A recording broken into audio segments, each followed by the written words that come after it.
में तेजस्वी यादव की, कांग्रेस की और लेफ्ट के गठबंधन की सरकार बनाइए और इनके शपथ लेने के बाद वादा करता हूं कि बाड़ा फिर आऊंगा और जितनी देर आऊंगा उतनी देर शायरी सुनाऊंगा, ये मैं वादा कर रहा हूं आपसे। और जाते जाते ये कह के जाता हूं कि एक वादे को निभाने के लिए करो, एक वादे को निभाने के लिए करो, अपनी दस्तार बचाने के लिए करो, अपनी दस्तार बचाने के लिए करो, सबको जिताने के लिए वोट किया, अपने कातिल को हराने के लिए, अपने कातिल को हराने के लिए वोट करो। संजीत जी को समझिए, फिर फैसला आप पर छोड़ूंगा। पहली बार आया हूँ, 4 मिसरे पढ़ता हूँ, कोशिश करता हूं कि थोड़ा सा आपको शायरी भी सुना दूं, फिर उसके बाद गुफ्तगू करूं, ताकि आप ये ना कह सके कि आया और सिर्फ भाषण सुना के चला गया, शायरी वारी नहीं सुनाई। 4 मिसरे पढ़ता हूं। इस शहर से था एकदम अनजान चला, ये फोटो और वीडियो रिकॉर्डिंग भी जरूरी है। एक्चुअली ये रिकॉर्ड नहीं होगा, फोटो नहीं खींचेगी तो अखबार में नहीं जा सकता, सोशल मीडिया पे नहीं जाएगा। तो अगर कोई सामने आके फोटो खींच भी ले रहा है तो थोड़ी देर सब्र करिए, सब्र से बड़ी कोई चीज नहीं होती, 1-2 मिनट में खींच के हट ही जाएगा। कि इस शहर से था एकदम अनजान चला, बनने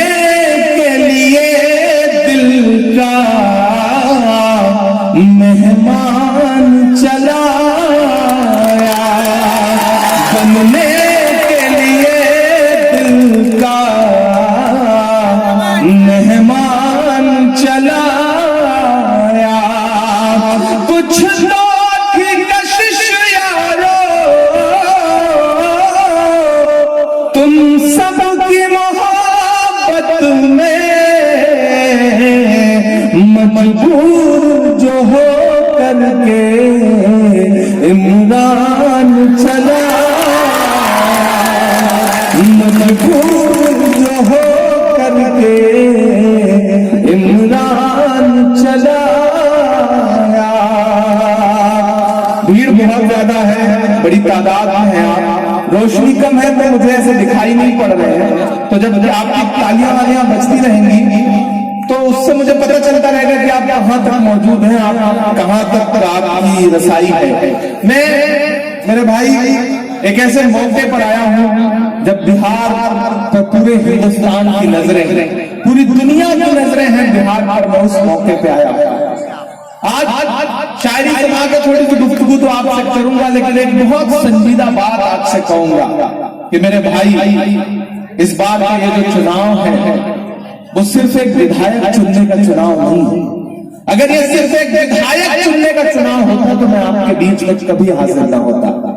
मेरे भाई, ये एक विधायक चुनने के साथ साथ ये भी तय करने का चुनाव है कि पटना की गद्दी पर कौन बैठेगा। एक 31 साल का वो नौजवान बैठेगा जो कुछ नए ख्वाब लेकर के आया है, या थके हुए नीतीश कुमार फिर से पलट के बैठेंगे, ये तय करने का चुनाव है। मैं इसलिए आपके बीच में आया हूँ। मेरे बहुत सारे जज्बाती साथी हैं और जहां तक मेरी आवाज जा रही होगी, मेरी आवाज ऐसे लोगों तक भी जा रही होगी जो हो सकता है मुझसे इत्तेफाक न रखते हो या राजा के इन प्रत्याशी से इत्तेफाक न रखते हो, लेकिन मैं उनसे भी गुफ्तगू करते हुए बात कह रहा हूं कि हर वफा जिंदे जावेद नहीं होती है, हर वफा जिंदे जावेद नहीं होती है, दिल का हर जख्म कहीं दिल का कमल बनता है, जब शहंशाह भी हो, इश्क भी हो, दौलत भी, तब कहीं ज्यादा कोई ताजमहल बनता है। ये लड़ाई बहुत बड़ी है, ये लड़ाई इस बार एक्सपेरिमेंट करने की लड़ाई नहीं है, यूं ही तफरीहन चुनाव लड़ने की लड़ाई नहीं है, क्योंकि दिल्ली की गद्दी पर बैठे हुए लोगों के मंसूबे बहुत खतरनाक हैं। आप इससे पहले, कोरोना से पहले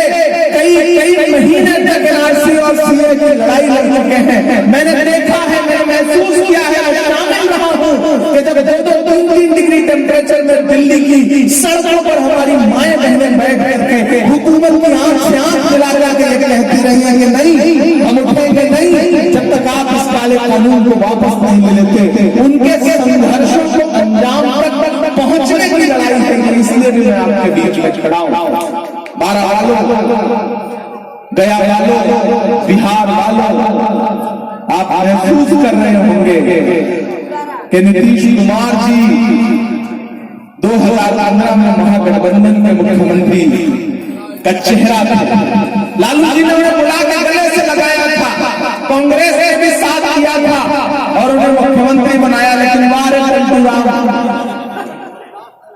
थोड़े दिनों बाद ऐसे चलते कि इस तरह से तो कोबरा साहब भी नहीं पलटता है जिस तरह वो पलटे हैं। और पलट करके फिर भाजपा की गोद में बैठ गए, जिसका जब वो फुल फॉर्म बताते थे तो कहते थे कि ये भारतीय जनता पार्टी है, भारतीय जुमला पार्टी है। उनकी गोद में जा करके बैठ गए और नाचने लगे नरेंद्र मोदी के इशारे पर, सुशील मोदी के इशारे पर। मेरे भाई, बिहार में पूरी दुनिया की नजरें हैं। मैं 4 दूसरे पढ़ता हूं कि मासूरे की कुछ ऐसी सफाई करना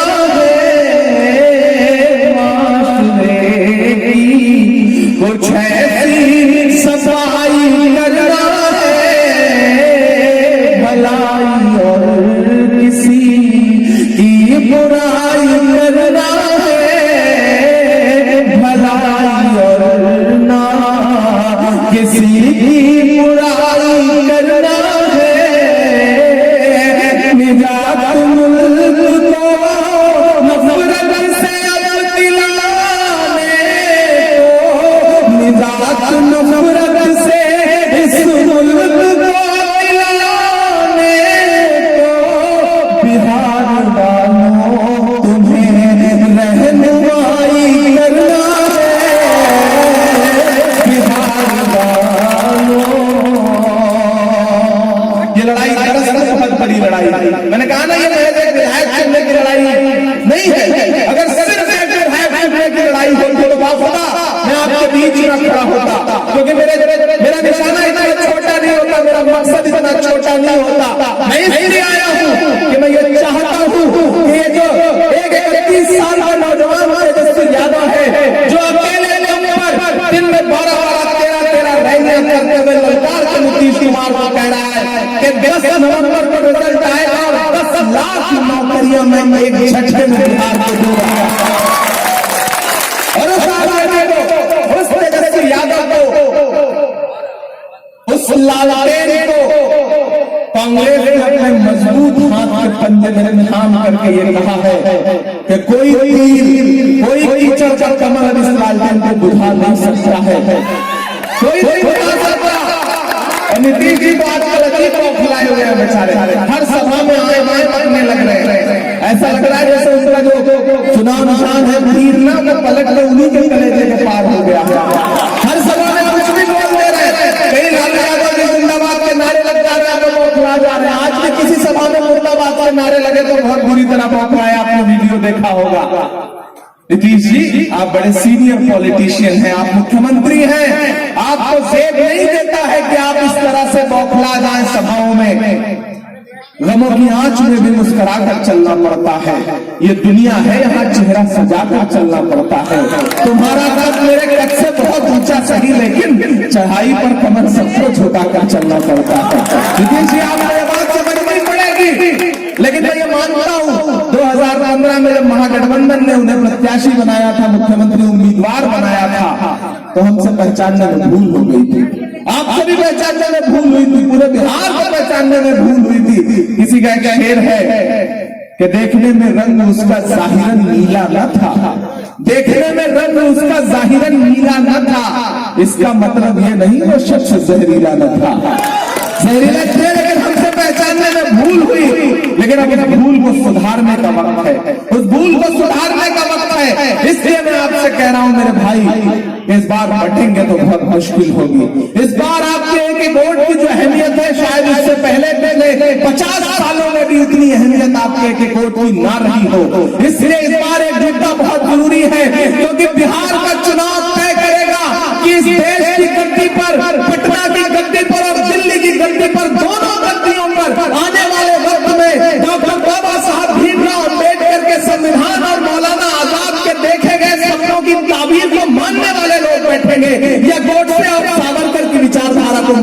वाले लोग बैठेंगे।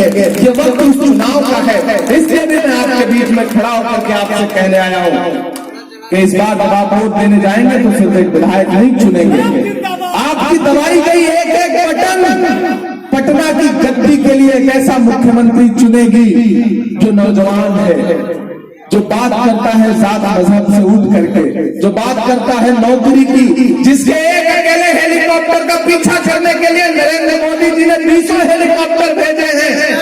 पूरे बिहार में उनके हेलीकॉप्टर घूम रहे हैं, नीतीश जी के हेलीकॉप्टर घूम रहे हैं। मैं तो बाड़ा में खड़ा होकर के नरेंद्र मोदी जी से कहता हूं कि नरेंद्र मोदी जी आज आपने 20 हेलीकॉप्टर भेजे हैं। अगर यही 20 हेलीकॉप्टर आपने लॉकडाउन में भेजा होता तो जो हजारों किलोमीटर चल करके बिहार के मजदूर साइकिल आ रहे थे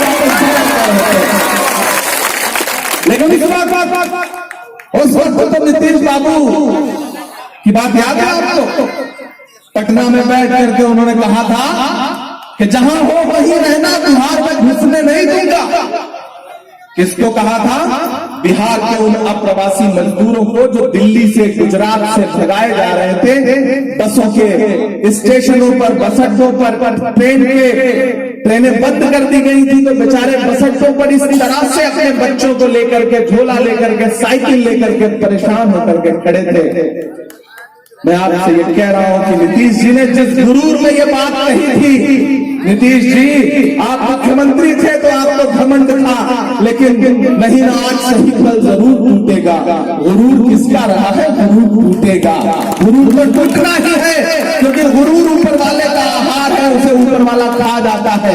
और ये 10 नवंबर जो आने वाली है वो नीतीश जी के गुरूर टूटने का वक्त है, वो दिन जो है उनके गुरूर में टूटने का दिन है। और मजे की बात यह है कि पहली बार बड़ी चालाकी से सियासत करने वाले नीतीश जी बहुत बुरी तरह फंस गए। आप महसूस करिएगा, तमाम यहाँ पढ़े लिखे लोग बैठे हैं, कि मोदी जी ने नीतीश जी को निपटाने का पूरा प्रोग्राम बना रखा है। खुद ही भाजपा चाहती है कि नीतीश कुमार निपट जाए, हालांकि गठबंधन में है। आप इसको इस तरह समझिएगा कि चिराग पासवान चीख चीख करके कह रहे हैं कि मैं मोदी का हनुमान हूं, मेरा सीना चीर के देखो, उसमें मोदी की तस्वीर है। अब हनुमान का काम क्या है? लंका दहन करना, लंका जलाना। मोदी जी ने क्या किया है कि चिराग पासवान नाम के हनुमान को भेज दिया है नीतीश की लंका जलाने के लिए। नीतीश जी बेचारे छटछटा के रह जा रहे हैं, उनको कुछ समझ नहीं आ रहा है। मैं आपसे ये कह रहा हूं बाड़ा वालों कि इस बार जब वोट देने जाना तो याद रखना वो जुल्म सितम, वो लॉकडाउन में बरसती हुई लाठियां। मैं तो उत्तर प्रदेश से आता हूं, दिल्ली और गुजरात से आने वाले उन मजदूरों के लिए, बेचारों के लिए उत्तर प्रदेश से होकर गुजरना पड़ता था।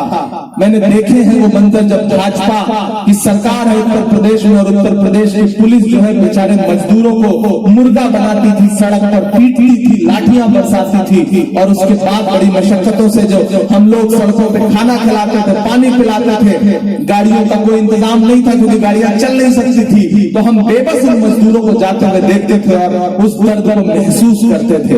मैं एक नज़्म सुनाता हूं आपको, और अब इस बार जब जाइएगा वोट देने के लिए तो मेरी इस नज़्म को याद रखिएगा कि हुकूमत तेरे सारे जुल्मों सितम,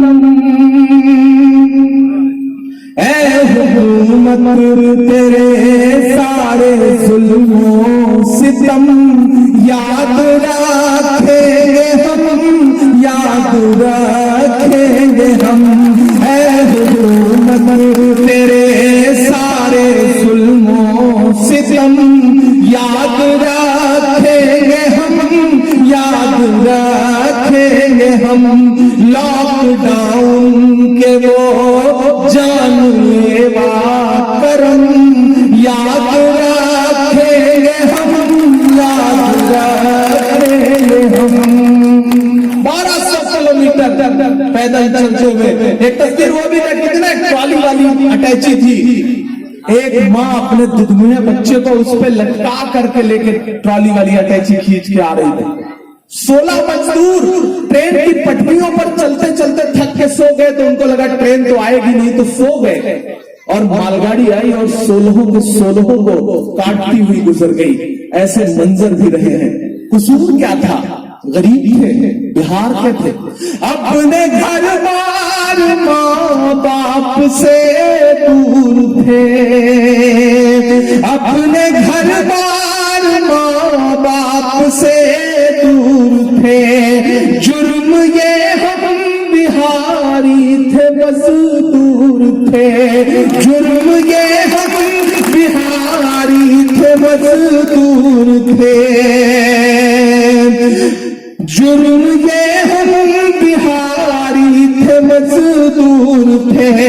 पेट खाली था भूख से चूर थे, पेट खाली था भूख से चूर थे। फिर भी पैदल ही चलने को मजबूर थे। दिल में थी बेबसी आँख आंसू से नम, याद रखेंगे हम, याद रखेंगे हम। है हुकूमत तेरे सारे जुल्मों सितम, याद रखेंगे हम, याद रखेंगे हम। मैंने आपसे कहा ना कि लॉकडाउन में जुल्म सितम हुए हैं। जब वोट देने जाएंगे आप कुछ दिनों बाद, ईवीएम की कतारों में खड़े होंगे तो वो दिन किस बात का दिन है कि 15 सालों का बदला लिया जाएगा। लिया जाएगा कि नहीं लिया जाएगा? मुझे बताइए, आपकी आवाज आनी चाहिए मेरे कानों तक और जानी चाहिए नीतीश कुमार जी के कानों तक। लिया जाएगा कि नहीं लिया जाएगा? 15 सालों का बदला लिया जाएगा, सब सवालों का बदला लिया जाएगा। चलते चलते जो थे पाँव में पड़ गए, चलते चलते जो थे पाँव में पड़ गए। सबका बदला लिया जाएगा। नीतीश बाबू देखना, तोड़ देंगे तुम्हारा भरम, याद रखेंगे हम, याद रखेंगे हम। तेरी उन लाठियों में है अब कितना दम, ये भी देखोगे तुम, ये भी देखेंगे हम। है हुकूमत तेरे सारे जुल्मों सितम, याद रखेंगे हम, याद रखेंगे हम। मुझे पता चला कि मेरे आने से कुछ बड़े बड़े लोगों को बड़ी तकलीफें थी। मुझे वो एप्लीकेशन भी दिखाया गया जो मेरे खिलाफ भेजा गया था। हालांकि मैं एक राष्ट्रीय पार्टी का स्टार कैंपेनर हूं, लेकिन जो एप्लीकेशन दिया गया उसमें यह बताया गया कि नहीं साहब, उनके खिलाफ तो एक मुकदमा कायम हुआ था। हाँ, मेरे खिलाफ मुकदमा कायम हुआ था, लेकिन वो जानते हैं क्यों हुआ था? वो इसलिए हुआ था क्योंकि मैं हैदराबाद गया था एक आंदोलन में सीए के, और मैंने वहां खड़े होकर के पूछा था कि मुझे हैरत है कि हैदराबाद में कोई शाहीन बाग क्यों नहीं है, जब गया के शांति बाग में हो सकता है, बाड़ा के छोटी सी जगह में हो सकता है। तो मुझे हैरत है बड़ी बड़ी तकरीरें करने वालों के शहर में कोई शाहीन बाग क्यों नहीं है। ये जुर्म था मेरा, और इसके खिलाफ जब एफआईआर किया गया तो उस एफआईआर में मेंशन किया गया कि इमरान प्रतापगढ़ी ने यह पूछा कि हैदराबाद में कोई शाहीन बाग क्यों नहीं है, इसलिए मेरे खिलाफ एफआईआर किया गया। मालिक का करम है, मैंने हाईकोर्ट भेजा अपने वकील को, और वो 2 मिनट भी वो मुकदमा न टिकना था न टिक सकता था। लेकिन मैं तो ऐसी तमाम हुकूमतों से कहना चाहता हूं कि अगर तुम 100 बार मेरे खिलाफ इस जुर्म में एफआईआर करोगे तो मैं 1000 बार ये पूछने के लिए तैयार हूं, 1000 बार मुकदमे झेलने के लिए तैयार हूं। मुझे तो परवाह नहीं है। मैंने सिर्फ शायरी नहीं करी है, मैंने सिर्फ लफ्जों को नहीं बरता है, मैंने सिर्फ आपका दर्द नहीं गाया है मेरे भाई।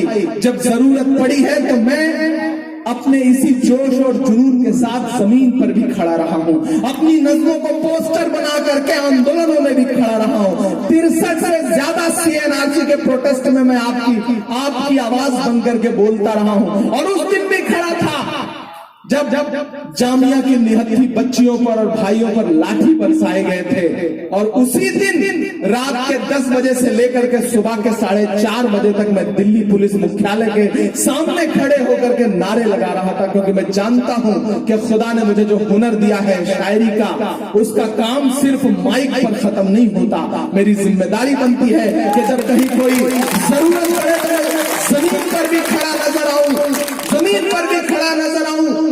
मैं खड़ा था, मेरे इसी कंधे पर अपना सर रख करके बहुत देर रोई है नजीब की अम्मी।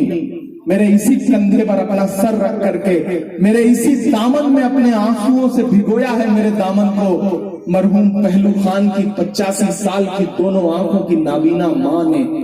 मैं खड़ा रहा हूं अखलाक के बेटे को अपने सीने से लगा करके। मैंने सिर्फ तकरीरें नहीं करी हैं, मैंने सिर्फ शायरी नहीं सुनाई है। अल्लाह ने मुझे जितना हुनर दिया है, मैं राह का चिराग हूँ, सूरज तो नहीं हूँ। जितनी मेरी बिसात है काम आ रहा हूँ मैं खड़ा था शाहीन बाग में बैठी हुई 90 साल की बूढ़ी बिल्किस अम्मी के साथ, जिनको अभी टाइम्स मैगजीन ने अपने टॉप 100 लोगों में जगह दी है। मैं खड़ा था उनके साथ, मैं खड़ा था कलकत्ता के आंदोलन में, मैं खड़ा था मुंबई के आंदोलन में, लेकिन कहीं FIR नहीं हुआ तो कहां हुआ? हैदराबाद में हुआ। और क्यों हुआ इसके बारे में जरा सोचिएगा कि मेरा गुनाह क्या था, सोचिएगा कि FIR किसके इशारे पर हुआ होगा, सोचिएगा। लेकिन मैं आज उस पर भी गुफ्तगू नहीं कर रहा हूं। मेरी नई नस्लों, आप सोशल मीडिया पर बहुत लड़ते हैं, रहनुमाई की बातें करते हैं, मैं आपके जज्बे को सलाम कर रहा हूं, लेकिन थोड़ा सा समझदारी बहुत जरूरी है। मैंने शुरू में एक शेर पढ़ा ना कि हर वफा जिंदे जावेद नहीं होती है, दिल का हर जख्म कहीं दिल का कमल बनता है। जब शहनशाह भी हो, इश्क भी हो, दौलत भी, तब कहीं जाकर कोई ताजमहल बनता है। ये जमहूरियत है, ये ऐसा निजाम है कि आप ये देखिए कि किसके इशारे पे कौन काम कर रहा है, कितने लाख रुपए में टिकट बिक रहा है, और कौन कौन लोग हैं जो जेडीयू और भाजपा के इशारे पर ये चाहते हैं कि चीजें तकसीम हो। मैंने कहा ना, ये लड़ाई छोटी नहीं है, ये लड़ाई एक विधायक चुनने की है ही नहीं। बाखुदा अगर ये सिर्फ एक विधायक चुनने की लड़ाई होती तो मैं आपके बीच में नहीं आता। ये सरकार चुनने की लड़ाई है, और सरकार का मतलब क्या होता है, सरकार का मतलब क्या होता है, सरकार के होने और न होने का नफा और नुकसान क्या होता है, इसको हम उत्तर प्रदेश वालों से पूछो, हम बताएंगे उसका दर्द क्या है, हम बताएंगे उसके नफा नुकसानात क्या हैं। घर ढाए जा रहे हैं लोगों के, हाथरस की बिटिया की लाश रात के 2 बजे बिना उसकी माँ बाप की इजाजत के जला दी जा रही है, और कोई पूछने वाला नहीं है। मैं ऐसे सूबे से आया हूँ जहाँ सरकार के होने का मतलब क्या होता है मैं ये जानता हूँ। भाजपा यही चाहती है, मैंने कहा ना, भाजपा नीतीश जी को निपटाना चाहती है। क्यों? क्योंकि वो चाहती है कि बिहार में उसका मुख्यमंत्री हो, उसकी सीटें ज्यादा आए। चिराग पासवान समर्थन कर ही देंगे, मजबूर होकर के नीतीश जी को भी समर्थन करना पड़ेगा। तब वो किसी गिरिराज सिंह को, किसी सुशील मोदी को बैठा दे मुख्यमंत्री बना दे करके, और फिर वही यहां भी हो जो उत्तर प्रदेश में हो रहा है, वो मत होने दीजिएगा। ये लड़ाई बड़ी है, आपका किसी से जुड़ाव है, आप किसी के साथ खड़े हैं, आप किसी से रिश्तेदारी है, ठीक है, लेकिन ये जो एक वोट है ना, इसकी बहुत बड़ी अहमियत है। मैं रात के 9:30 बजे आपके बीच में गला फाड़ते हुए आपसे अपना दामन फैला के इसलिए अपील कर रहा हूँ। सुबह 10 बजे निकलता हूँ बिहार में, दिन भर में 4-5 सभाएं करता हूँ, लोगों के बीच जाता हूँ, और यहाँ आना जरूरी था। मुझे बहुत सारे दोस्तों ने कहा कि इमरान भाई आपको आना पड़ेगा, इल्हास भाई ने, ये मेरा साथी है, इसने बहुत मेहनत करी।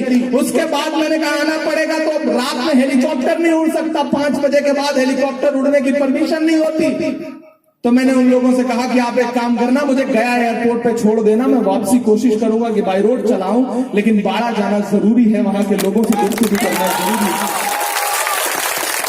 मैं सिर्फ इसलिए वक्त और पसीना और अपनी परेशानियों के बीच आपके साथ इसलिए खड़ा हूं क्योंकि मुझे लगता है कि मैं आऊंगा, मैं समझाऊंगा, तो हो सकता है कि वो मेरी नई नस्ल जो जज्बातों में है, जो जिसके जज्बे बड़े सच्चे हैं, जब मैं उससे गुफ्तगू करूंगा तो वो मुझे जरूर समझेगी।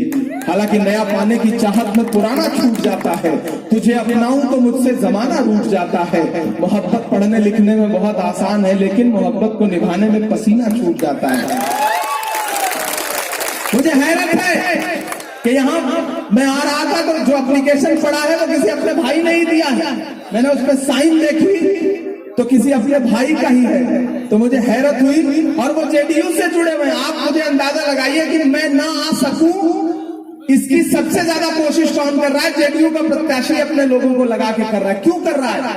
वो जानता है कि जब इमरान प्रतापगढ़ी आएगा, लोगों को समझाएगा, तो जो 1000-2000 वोट बंटना भी होगा वो नहीं बटेगा। और जब वो नहीं बटेगा तो तेजस्वी जी को मुख्यमंत्री बनने से कोई रोक नहीं पाएगा। ये फासिस्ट ताकतें ये चाहती हैं, ये फासिस्ट ताकतें ये चाहती हैं कि किसी भी तरह से पटना की गद्दी उनके हाथों में आ जाए। आप बताइए कि आप होने देंगे? होने देंगे आप? मुझे बताइए, होने देंगे आप? ये कितने मुख्यमंत्री के प्रत्याशी इस समय घूम रहे हैं? एक नीतीश जी हैं, एक तेजस्वी जी हैं, कुछ लोग एक कुशवाहा जी को भी मुख्यमंत्री बना रहे हैं, और एक साहब तो हैं जो ये सोच के बैठे हैं कि हेलीकॉप्टर में बैठना है और 10 तारीख को शपथ लेना। मैं नाम नहीं लूंगा, नहीं आप जान जाएंगे मैं पप्पू जी की बात कर रहा हूं। 4 मुख्यमंत्री के प्रत्याशी घूम रहे हैं। अब मुझे बताइए, आप किसे मुख्यमंत्री बनते हुए देखना चाहते हैं? आवाज नहीं आई मुझको, पटना तक पहुंचाइए इस आवाज को। किसे देखना चाहते हैं? किसे देखना चाहते हैं? अगर तेजस्वी यादव को मुख्यमंत्री बनते हुए देखना चाहते हैं तो उसके लिए वोट किसको देना पड़ेगा? महागठबंधन के प्रत्याशियों को, राजद के प्रत्याशी को, सुरेंद्र यादव जी को वोट देना पड़ेगा, क्योंकि महागठबंधन ने उन्हें आगे प्रत्याशी बनाया है। आपने उन्हें जांचा है, परखा है, इतने सालों से वो आपके साथ है। विश्वनाथ से रास्ते में मेरी बात हो रही थी, आपसे उनका घर का रिश्ता है, सुख दुख का रिश्ता है। तो ऐसे में अगर एक वोट भी बर्बाद होता है तो फायदा किसका होगा? बीजेपी का फायदा होगा, नीतीश का फायदा होगा। और आप चाहते हैं कि फासिस्ट ताकतों का फायदा हो? नहीं चाहते ना? नहीं चाहिए, बिल्कुल मत चाहिएगा और डरिएगा मत। अभी जेपी नड्डा जी ने फिर सिलीगुड़ी में ये कहा कि हम जल्दी ही फिर से सीए कानून लागू करेंगे। नड्डा जी, अभी तो खुदा जो है ना वो एनआरसी लगा रहा था, एक साहब तो निपटते निपटते बचे हैं। ये सब बोलना बंद करिए, ये सब बोलना बंद करिए। अब डराइए मत, हम डरेंगे नहीं। हमने पहले भी आपके खिलाफ आवाज बुलंद करी थी, जरूरत पड़ी तो फिर आपके खिलाफ आवाज बुलंद करेंगे। मेरी माएं बहनें यहां बैठी हैं, सैकड़ों की तादाद में रात के इस वक्त यहाँ बैठी हैं। मैं इनके जज्बे को सलाम करता हूँ। पिछले आंदोलन में हिंदुस्तान भर की माओ बहनों ने जो जज्बा दिखाया है, सच बात यह है कि ये पूरा आंदोलन हमारी माओ बहनों का था, हमारा था ही नहीं। हम तो सिर्फ उनके पीछे खड़े थे, हम तो सिर्फ उनके साथ खड़े थे। असल आंदोलन तो हमारी माओ बहनों ने 90 साल की उस बूढ़ी माँ ने किया, बूढ़ी दादी ने किया, जो शाहीन बाग में बैठ कर कहती थी कि नरेंद्र मोदी, मैं तुम्हारी माँ की उम्र की हूँ, आओ मुझसे बात करो। तो मैं ये कह रहा हूं कि अब तो डरना नहीं है, अब तो बात करनी है। अब तो 10 तारीख को रिजल्ट आ रहा है, 9 तारीख को लालू जी की जमानत हो रही है, 9 को तेजस्वी जी का जन्मदिन भी है, और 10 तारीख को नतीजे आ रहे हैं। चूकिएगा मत। दिल्ली में बैठे हुए लोग बड़े खुराफाती हैं। अगर आपने कुछ इधर उधर फैसला कर दिया तो मुश्किल नहीं है कि वो कोशिश करें कि लालू जी को न छूटने दें। और वो शख्स जिसने जब अडवाणी रथ लेकर के निकले थे तो उनके घोड़े की लगाम को किसी ने पकड़ने की हिम्मत नहीं की थी। पूरे हिंदुस्तान में सिर्फ एक अकेला इंसान था जिसने अडवाणी के घोड़े का रथ पकड़ के कहा था कि नहीं आगे नहीं जाने दूंगा। इसीलिए है वो जेल में, इसीलिए साजिशें करके रखा गया उन्हें जेल में। और बहुत सारे लोग ऐसे छोड़ दिए गए हैं आपके बीच में जो आए और आपको बताएं कि नहीं, आप सेकुलरिज्म का बोझ ढोने के लिए आप ही थोड़ी हैं। मेरे भाई, इस मुल्क में मोहब्बत और सेकुलरिज्म बचाने की जिम्मेदारी है हमारी तुम्हारी। क्योंकि जो छोटा भाई होता है ना, उसके कंधे पे कुछ जिम्मेदारियां ज्यादा बड़ी होती हैं, उस बड़ी जिम्मेदारी को निभाना भी पड़ता है। मैं एक नज़्म सुनाता हूं आपको, अलग ऐलान कहता हूं दिल्ली से लेकर के पटना तक बैठे हुए लोगों को कि वक्त के हाकिमों बादशाहों सुनो, जुल्म की फौज के सरबराहों सुनो, वक्त के हाकिमों बादशाहों सुनो, जुल्म की फौज के सरबराहों सुनो, कातिलों के सभी खैर खाहों सुनो, ऐ सियासत के मगरूर शाहों सुनो, के मत समझना डराने से डर जाएंगे। आपके वजूद का मिसरा है, अगले मिसरे पे कोई भी हाथ खामोश नहीं रहेगा। पहुंचाना तालियों का शोर पटना से लेकर के दिल्ली तक, के मत समझना डराने से डर जाएंगे, अब के सारी हदों से गुजर जाएंगे, मत समझना डराने से डर जाएंगे। और अगले जो दो मिसरे आ रहे हैं ना, वो अगर आपके ईमान में हरारत पैदा करें तो इससे बड़ी तालियां बजाना। मैं पढ़ता हूं कि मत समझना, चिरंजी आ गए क्या? आइए स्वागत करिए उनका जोरदार तालियां बजा कर। आपके हरदिल अजीज विधायक पूर्व मंत्री सांसद चिरंजी आ गए हैं, हम उनका स्वागत करते हैं।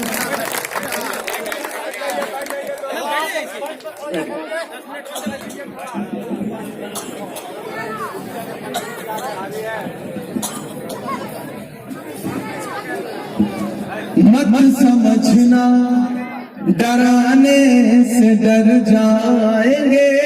तैयार रहिएगा चौथे मिसरे के लिए।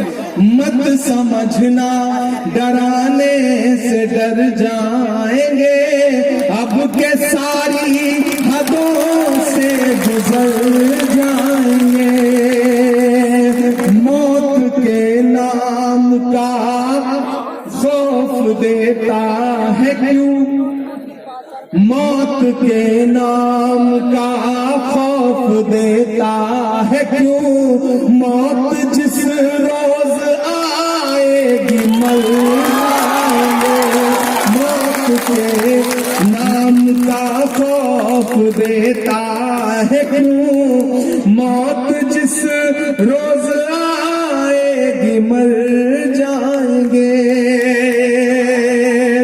कि जो तेरी नफरतों का ये मजमून है, इसमें स्याही नहीं खून ही खून है, इसमें स्याही नहीं खून ही खून है। चाय आ गई है बीच में, चाय वालों का बड़ा सम्मान करिए भाई। कब कौन प्रधानमंत्री बन जाएगा भरोसा नहीं, उसको चाय आ गई। आपकी नफरतों का जो मजमून है, उसमें स्याही नहीं खून ही खून है, पास हम सब के है हाँ फकत हौसला, और तेरे पास काला वो कानून है, ऐसे कानून से हमको इनकार है, ऐसे कानून से हमको इनकार है, अब ये मुमकिन नहीं कि मुकर जाएंगे, मौत के नाम का खौफ देता है क्यों, मौत जिस रोज आएगी मर जाएंगे। और विश्वनाथ बाबू, जिन भाई साहब ने एप्लीकेशन दिया था उनसे कहना यार तुम्हारी तैयारी बड़ी कमजोर थी। इमरान प्रतापगढ़ी को रोकने के लिए तुमने जो एप्लीकेशन दिया उसमें होमवर्क बहुत पूरा नहीं किया था। सिर्फ हैदराबाद में ही नहीं हुआ था, योगी जी की पुलिस ने मुझे नोटिस दिया था, जानते हैं कितने का? 1 करोड़ 4 लाख रुपए का जुर्माने का, कि आप लोगों की हिमायत में खड़े हैं, इस कानून के विरोध में खड़े हैं, तो आपको 1,04,00,000 रुपए का नोटिस, मुझे नोटिस मिला। मुरादाबाद में आंदोलन में मुझे जाना था और उससे एक दिन पहले मुझे नोटिस भेजा गया, इसलिए कि मैं डर जाऊं।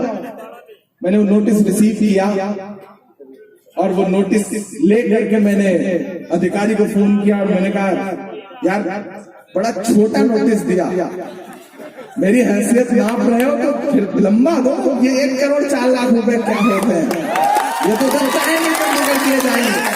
और तब मैंने ये मिसरे कहे कि खून की बारिशों से डराओ नहीं, खून की बारिशों से डराओ नहीं, तुम हमें साजिशों से डराओ नहीं, सीने हाजिर है गोली चलाओ मगर, सीने हाजिर है गोली चलाओ मगर, तुम हमें नोटिसों से डराओ नहीं, ना इधर जाएंगे ना उधर जाएंगे, ना इधर जाएंगे ना उधर जाएंगे, बनके खुशबू फजा में बिखर जाएंगे, मौत के नाम का खौफ देता है क्यों, मौत जिस रोज आएगी मर जाएंगे। बड़े बड़े सियासी लोग बिहार में इस समय डेरा डाल के बड़ी बड़ी तकरीरें कर रहे हैं, लेकिन मैं एक बात कह रहा हूं, बाड़ा वालों आप बहुत समझदार लोग हो, मैं उसे हिंदुस्तान का सबसे जिंदा दिल अवाम मानता हूं, नस्ल मानता हूं, जो इस काले कानून के खिलाफ सड़क पर उतरा और जिसने आंदोलन किया, मैं उसे पूरे हिंदुस्तान की सबसे जिंदा दिल कौम मानता हूं, जो चुप रहे मैं उन्हें मुर्दा मानता हूं। इसलिए आप बहुत समझदार और जिंदा दिल लोग हैं, मैं इसलिए आपसे मुखातिब हूं। आपको क्या लगता है ये फासिस्ट ताकतें, ये दिल्ली में बैठे हुए लोग चंद तकरीरों से डरते हैं? नहीं। मेरी नज़्मों से डरते हैं? नहीं। वो डरते किससे हैं कि जब कोई सुरेंद्र यादव खड़ा होता है, उसके पीछे बड़ी तादाद में आप हम खड़े हो जाते हैं, वो इन एक जहती वाली तस्वीरों से डरते हैं। बाकी वो बड़ी बड़ी तकरीरें तो उनकी ताकत है, वो तो यही चाहते हैं कि दो बाले खींच जाए, एक तरफ 85% लोग खड़े हो जाए, एक तरफ 15% लोग खड़े हो जाए। वो इसलिए लालू जी से डरते हैं क्योंकि लालू जी ने क्या किया, आपको और सुरेंद्र यादव को जोड़ दिया तो आप एक ताकत बन गए। अब भाजपा सोचती है इसे तोड़ा कैसे जाए, इसे बांटा कैसे जाए, तो उनके पास बड़े हथकंडे हैं, साम दाम दंड भेद। मैं दिल्ली रहता हूं, आप सोच भी नहीं सकते उनकी साजिशें कितनी बड़ी हैं। वो दिल्ली में बैठ के तय करते हैं कि कौन कौन से गठबंधन होंगे, कहां से वोट बटेगा, कौन सी हाथी पे बैठ करके कौन अब रहा आएगा, ये वही तय करते हैं। लेकिन ये जमीन है, ये बिहार की जमीन है। दुनिया चिल्ला चिल्ला के कहती है ना कि एक बिहारी सब पे भारी। 2015 में भी आपने उनके 40 जो हेलीकॉप्टर उड़ रहे थे उन्हें जमीन पे ला दिया था, और मुझे पूरा यकीन है कि इस बार जब 10 नवंबर को रिजल्ट आएगा तो वो जो 20 हेलीकॉप्टर उड़ रहे हैं वो फिर वापस दिल्ली की तरफ चले जाएंगे, फिर मायूसी के अलावा उनके हाथ कुछ नहीं लगेगा। मैं ये देख रहा हूं कि नीतीश जी का चेहरा कुमलाया हुआ है और नरेंद्र मोदी जी की आंखों में भय है। इससे साबित होता है कि इस बार बिहार में तेजस्वी तय है। आखिर में इस नज़्म को खत्म करते हुए बस ये मिसरे पढ़ता हूं। मुझे अच्छा लगा था जब सुरेंद्र भाई उस आंदोलन के दौरान आपके साथ खड़े थे, शांति बाग के आंदोलन के लिए ज्वाइंट प्रेस कॉन्फ्रेंस की थी। मैंने देखा है उन्हें पार्लियामेंट में भी लड़ते हुए, छीन करके बिल फाड़ते हुए, बड़े बहादुर आदमी हैं। और इनकी बहादुरी क्यों है, ये दिल्ली में भी पार्लियामेंट में भी क्यों लड़ गए थे, क्योंकि ये जानते हैं कि दिल्ली में बैठा हुआ कोई मेरा तब तक नहीं बिगाड़ सकता जब तक बाड़ा मेरे साथ खड़ा है। अब ऐसे में अगर आपने रत्ती भर भी बटने की कोशिश करी तो आप उस ताकत को कमजोर करेंगे जो आपकी ताकत है। मैं आखिरी मित्र पढ़ता हूं कि हमने ज़मज़म दिया बेगंगा दिया, हमने ज़मज़म दिया बेगंगा दिया, तुमने भारत को दंगा ही दंगा दिया। और चौथा मिसरा है जो किसी एहतियात में, किसी मुरव्वत में खड़ा है और अब तक किसने हाथ नहीं खोले हैं। मेरी मोहब्बत में आ तो गया है लेकिन सोच रहा है कि यार ताली बजा दूंगा तो कहीं कुछ गलत तो नहीं हो जाएगा, कहीं मेरी रिकॉर्डिंग होकर के उधर चली ना जाए और वो कहे अच्छा तुम जा करके सुरेंद्र यादव की मीटिंग में ताली बजा रहे थे इमरान प्रतापगढ़ी को सुनते हुए, तो कसम न टूट जाए। मेरे भाई फिर एक बात को जो मैं कह रहा हूं उसे आज जाना, जब सोने लगना तो रात की तन्हाई में सोचना कि एक 32 साल का 31.5 साल का लड़का आया था और उसने एक बात कही थी, बाड़ा वालों जब लड़ाई बहुत बड़ी हो तो छोटी छोटी कुर्बानियां देनी पड़ती हैं। हो सकता है कुछ मसले ऐसे होंगे, इख्तिलाफात हो सकता है कि दिल में कोई एक छोटा सा दर्द पल रहा हो कि नहीं यार ये गलत हुआ था, ऐसा नहीं होना चाहिए था, लेकिन जब मकसद बड़ा हो तो कुर्बानी देनी पड़ती है, वो कुर्बानी देनी पड़ेगी। मैं इसलिए कुर्बानी देते हुए यहाँ खड़ा हूं, जानते हो क्यों? क्योंकि मैं चाहता हूं कि आने वाले 10 साल बाद, 15 साल बाद जब मेरे बच्चे पैदा हों तो हिंदुस्तान के इस माहौल में अपनी आंख न खोले। जो लड़ाई मैं लड़ रहा हूं मेरे बच्चों को न लड़नी पड़े, जो लड़ाई आप लड़ रहे हैं आपके बच्चों को न लड़नी पड़े। मैं बहुत जज्बाती होकर के आपसे बात कर रहा हूं। आप सोच भी नहीं सकते हैं कि मंसूबे कितने खतरनाक हैं, आप सोच भी नहीं सकते हैं कि उनके इरादे कितने खतरनाक हैं। मैंने उठाई है 21 लाशें उत्तर प्रदेश में आंदोलन में बैठे हुए बच्चों को, जब आंदोलन में निकले हैं तो सीने पे सीधे गोलियां मारी गई हैं। मैं शामिल था उस दिन भी जब हाथरस की बिटिया से मिलने के लिए राहुल गांधी जी पैदल जा रहे थे यमुना एक्सप्रेस वे पे, तो मैं उनके साथ पैदल चल रहा था और आप अंदाजा लगाइए कि पुलिस के एक बड़े अधिकारी ने राहुल जी को धक्का दिया, तो राहुल जी को उठाने वालों में मैं उस वक्त खड़ा था। मैं उस दिन भी खड़ा था जब प्रियंका गांधी जी डीएनडी फ्लाईओवर पर क्रॉस कर रही थी, बैरिकेड लगाकर उन्हें रोका जा रहा था और एक कार्यकर्ता को पीटने लगी पुलिस को, प्रियंका जी कूद करके उसके पास पहुंच गई और पुलिस के उस अधिकारी ने उनका गिरेबान पकड़ लिया था। मैं उस वक्त भी वहां पे खड़ा था। लोग मुझसे कहते हैं, कुछ लोग तो सोशल मीडिया पे आकर ताने भी देते हैं, गालियां भी देते हैं, अपने ही लोग, कि तुमने कांग्रेस क्यों ज्वाइन कर ली, बिक गए ना। जब कोई ये कहता है तो अंदर एक घुटन सी होती है। बड़ी अच्छी जिंदगी थी मेरी, मुशायरों में तालियां बजाते थे आप, पैसे देते थे आप, मोहब्बतें देते थे और आप हीरो समझते थे कि बहुत बड़ा हीरो है, देखिए कितने ललकार करके मेरी बातें करता है। लेकिन बाड़ा वालों, आज बहुत जिम्मेदारी से ये बात कबूल करता हूं कि सिर्फ बातें करने से तुम्हारे मसले हल नहीं होंगे। मुझे पता है कि मसले हल कहां से होंगे। आज तुम्हें लग रहा है कि मैंने क्या कर दिया, लेकिन आने वाले 5 साल बाद, 10 साल बाद कहोगे कि आप बहुत समझदारी का फैसला लिया था। मैं चाहता हूं कि दिल्ली की गद्दी से फासिस्ट ताकतें हटें। वो हटेंगी कैसे? बिहार हटा के दिखा दो, आगे बंगाल आ रहा है, बंगाल में भी उनकी दाल नहीं गलने जा रही है, फिर उत्तर प्रदेश आने जा रहा है, उत्तर प्रदेश का इलेक्शन होगा, हम लोग वहां भी भाग रहे हैं, दौड़ रहे हैं, पसीना बहा रहे हैं, लाठियां खा रहे हैं पुलिस की। हमारी कोशिश होगी कि वहां से भी उखाड़ फेंकें, फिर उसके बाद दिल्ली का नंबर आएगा। लड़ाई बहुत बड़ी है, इस बड़ी लड़ाई में छोटी छोटी कुर्बानी तो देनी पड़ेगी। मैं भी दे रहा हूं और मैं तुम्हें भी पुकारता हूं कि तुम्हें भी कुर्बानी देनी पड़ेगी। जज्बात एक तरफ रखो, दिमाग एक तरफ रखो।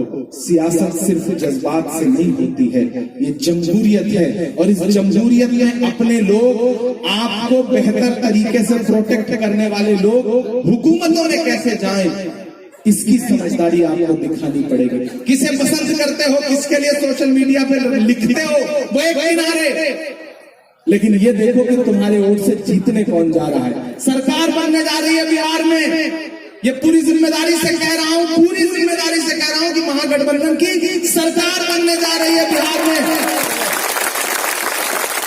और उस सरकार में हिस्सेदारी जताओ, उस सरकार में हिस्सेदारी जताओ। लगाओ ताकि जब 10 नवंबर के बाद तेजस्वी यादव शपथ ले मुख्यमंत्री पद की तो सीना चौड़ा करके कहोगे हमने बनाया है मुख्यमंत्री, हमने बनाया है, हमारे मुख्य बने हैं मुख्यमंत्री।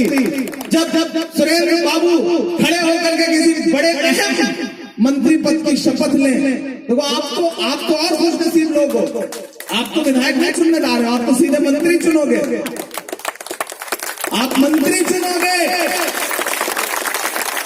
इसलिए भूल चूक करने से काम नहीं चलेगा, भूल चूक करने से काम नहीं चलेगा। हमने ज़मज़म दिया, आब गंगा दिया, तुमने भारत को दंगा ही दंगा दिया, तुमने एक रंग के ख्वाब देखे मगर। जो चौथा मिसरा है वो मेरे जज्बे का मिसरा है, मेरे वजूद का मिसरा है।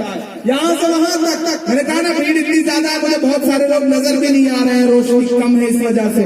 हालांकि हम उत्तर प्रदेश से आए, हमें तो अंधेरे में रहने की आदत है, बिजली कब चली जाए कब आए कोई भरोसा नहीं रहता। मैं बिहार में खड़ा होकर ये बात कर रहा हूँ कि मैं अंधेरे में रहने की आदत है, आप अंदाजा लगाइए। तब मैं आपसे ये कह रहा हूँ कि आपकी तालियों का शोर पटना भी जाए, दिल्ली भी जाए, पूरे बिहार की फसा बदले, क्योंकि बाड़ा से जो आवाज उठती है वो बिहार का माहौल बदलती है, बिहार की दशा और दिशा करती है। आप अहम लोग हैं, तब ये मिसरे पढ़ रहा हूँ कि हमने ज़मज़म दिया, आब गंगा दिया, तुमने भारत को दंगा ही दंगा दिया, तुमने एक रंग के ख्वाब देखे मगर। सिर्फ 4-5 फ्लैश लाइट की हो, अगर फ्लैश लाइट है, मोबाइल हाथ में है तो सारे ही लोग जला लें, तो फिर लगे मुझे दिखाई भी देने लगे कि आप कितनी बड़ी तादाद है। क्या इतने ही लोगों के पास मोबाइल है? क्या होगा तो सारे लोगों के पास बिना मोबाइल के बिहार के लोगों का काम कहाँ चलता है? मोबाइल पे गाना भी तो सुनने लगता है। अब लग रहा है और भी है तो जला ही लीजिए, जला ही लीजिए। आज की ये तस्वीर जो है वो पूरे बिहार के इलेक्शन की सबसे खूबसूरत तस्वीर होगी। उधर भी पीछे भी कुछ लोगों के पास है तो जला ही लीजिए। मैं मिसरे पढ़ने चल रहा हूँ कि हमने ज़मज़म दिया, आब गंगा दिया, तुमने भारत को दंगा ही दंगा दिया, तुमने एक रंग के ख्वाब देखे मगर, हमने हिंदुस्तान को तिरंगा दिया। ये तिरंगा बदन पर लपेटे हुए, ये तिरंगा बदन पर लपेटे हुए, एक दिन इस जमीन में उतर जाएगा। खौफ देता है क्यों मौत जिस रोज आएगी मर जाएंगे। जाते जाते आया वालों, एक वादा करता हूँ आपसे कि आंदोलन के दौरान नहीं आ सका, आज आया तो आ जाता हूँ, चूंकि वक्त की पाबंदियां हैं तो बहुत कुछ सुना नहीं पा रहा, लेकिन ये मैं वादा कर रहा हूँ कि सुरेंद्र भाई को चुनाव जिताइए। बिहार शुक्रिया, बहुत मोहब्बत है बाड़ा वालों, फिर आपसे मुलाकात होगी।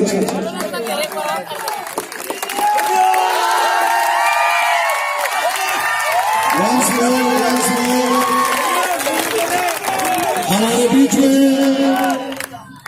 बेलागंज से प्रत्याशी एवं राष्ट्रीय जनता दल के वरीय सदस्य और अमजद नफी हमारे बीच में जीत का माला है, जोरदार तालियों से